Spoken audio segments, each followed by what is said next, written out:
Before the first team of primes were activated, before the start of Red Skies, there was a war. And most of the world will never know what happened. It was fought in the dark, in covert military facilities, in corporate boardrooms, and the spaces between official government records. There were no declarations, no armistice, no public history. It was a war fought between two ghosts, a titan and a monster. Both organizations have visions of the same world. And 20 years of constant violence never cracked the global news. And that was by design, because the less you know, the better. Fortunately for you, one of the historians of the Eternal Keyverse, an archaeologist, explorer, and founder of the Beck Foundation, Dr. Simon Beck, sent me a little file that'll catch you guys up to speed on the Shadow War. And that file details one of the most important conflicts in Keyverse history. On one side, you've got Atlas Corporation,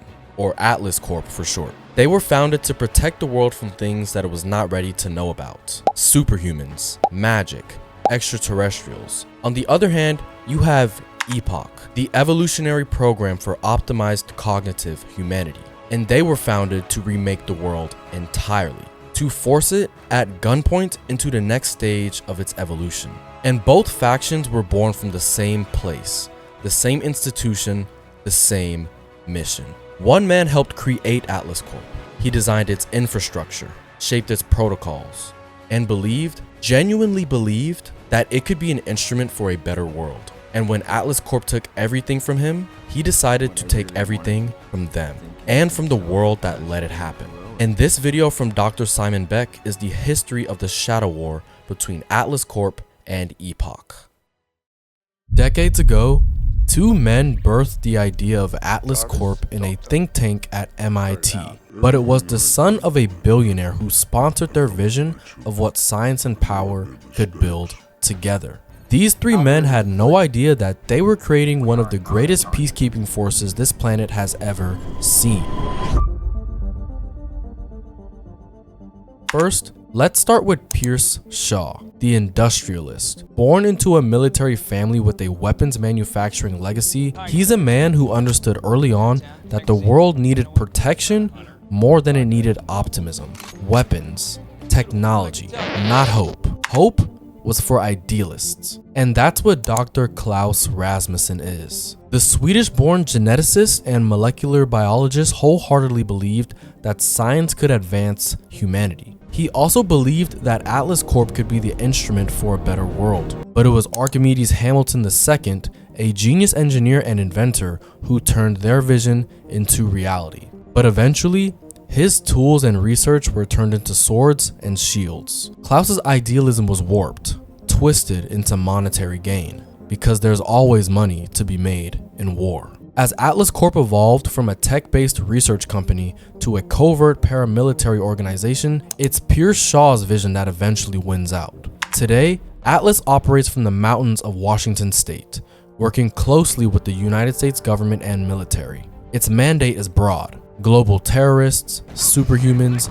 monsters straight out of a fantasy book, and beings from beyond the stars. Anything that falls outside of the boundaries of what the public can know or handle. E.P.O.C.H serves as the sole director of Atlas Corp. The organization, built on the backs and ideas of two geniuses, is entirely his. But at least the name was his idea. The world lost Archimedes Hamilton to an aggressive brain cancer that even his mind couldn't cure. But not Klaus. He was lost to something else. But he helped build Atlas Corp from the ground up, from its protocols, the infrastructure, and the blind spots. And after he's forced out of the company, something else rises from the ashes of everything he's built. Atlas Corp now has a mortal enemy, a nemesis, one they can't quite seem to pin down, one that always seems to be 2 steps ahead.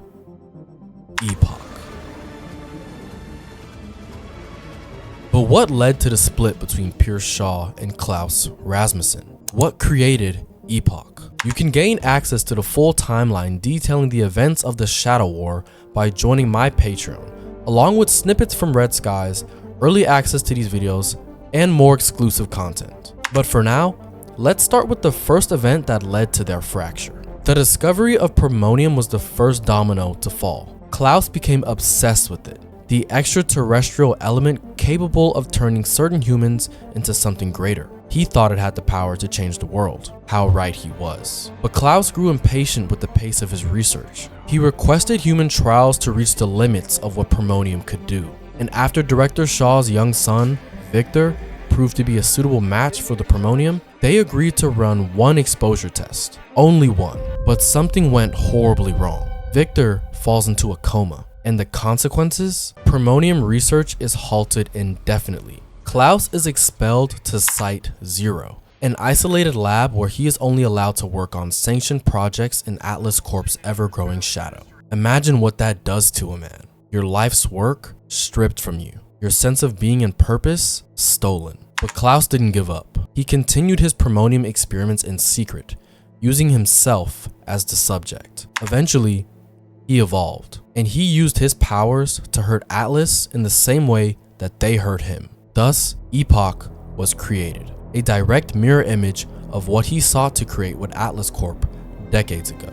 With Apex, the first Prime to have their powers awakened at his side, Klaus vows to usher the world into a new era, the Age of Primes. E.P.O.C.H wants to save the world through forced evolution. Atlas Corp wants to shield the world through secrecy and power. Nearly identical methods, two sides of the same coin. Except E.P.O.C.H is willing to take things a little further with Project Genesis, the machine capable of synthesizing Primonium into an atmospheric agent that will turn the skies everywhere red, activating every dormant Prime gene simultaneously.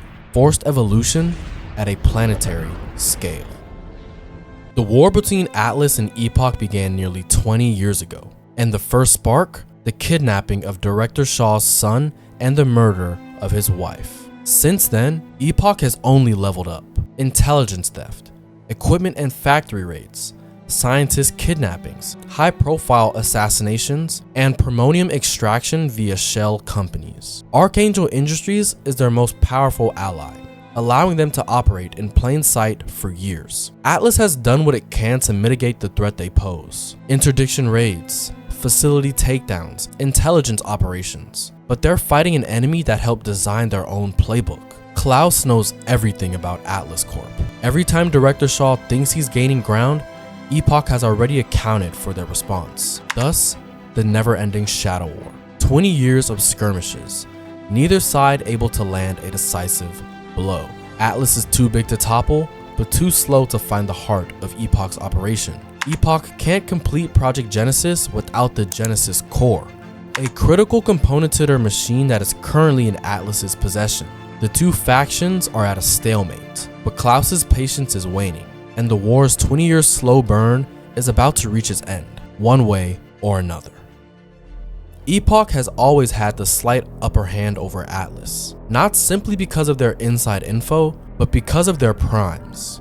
Klaus, Apex, Frost, Lycan. Atlas might have developed technologies and weapons to combat these threats, but nothing can beat a prime the way a prime can. But soon, the scales are about to be balanced. The first installment in the Prime Archives, Red Skies, opens with a citywide blackout in River Hill, where E.P.O.C.H is operating as Archangel Industries, extracting Primonium from an old, abandoned quarry. The original six teenagers with no connection to either faction, investigate the blackout and stumble into an E.P.O.C.H facility. They are subsequently kidnapped. Then, they are exposed to Primonium. Thus, their Prime gene is now activated. Shortly after, Atlas Corp raids the facility. A routine interdiction becomes something else entirely when they find 6 newly activated primes in the middle of an E.P.O.C.H operation. Both sides are blindsided. Neither Atlas nor E.P.O.C.H had any prior knowledge of the original 6, but they would change the balance of the war. So, what does this mean for Director Shaw and Atlas? 6 uncontrolled, newly activated primes are a threat and a potential asset simultaneously. Their initial instinct is to research, contain, and develop countermeasures. But these 6 new primes aren't E.P.O.C.H soldiers. They also aren't 100% Atlas agents either. They're better, greater, and that's why E.P.O.C.H wants them back. The Shadow War just got a brand new variable, and neither side knows quite what to do with it yet. Who's we?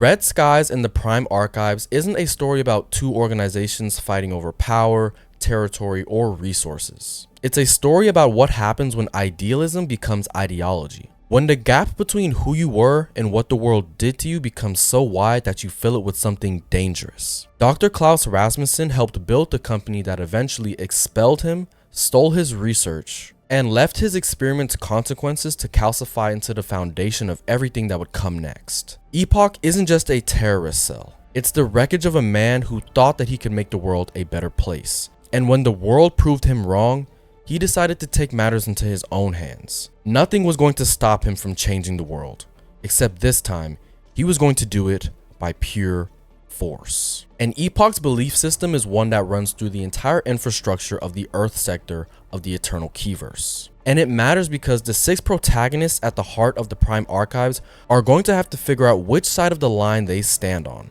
And it's EPOCH's actions and ideology that reverberate through the entire tapestry of the Eternal Keyverse. The original 6 didn't choose this war. They were simply caught in it on a night hinging around a citywide conspiracy which led to them having their DNA changed forever. 20 years of a shadow war, 1 fateful night, and 6 potential heroes. And that's where Red Skies begins. The full Shadow War lore file, an Atlas Corp threat assessment on EPOCH, and an EPOCH internal briefing on Atlas, both written in-universe, is on Patreon for Archivist members and above. You can find the link to my Patreon in the description. Subscribe if you want to learn more about the Eternal Keyverse, my debut novel, and everything else that I'm working on. The next piece of Eternal Keyverse history is coming very soon, so be on the lookout for my next video. If you guys enjoyed this one, don't forget to like the video and drop a comment on anything you want to see next, or if you have any basic questions about my story, my world, or the Eternal Keyverse as a whole. Ivan LDJ writes, and I'll see you guys in the next one. Peace.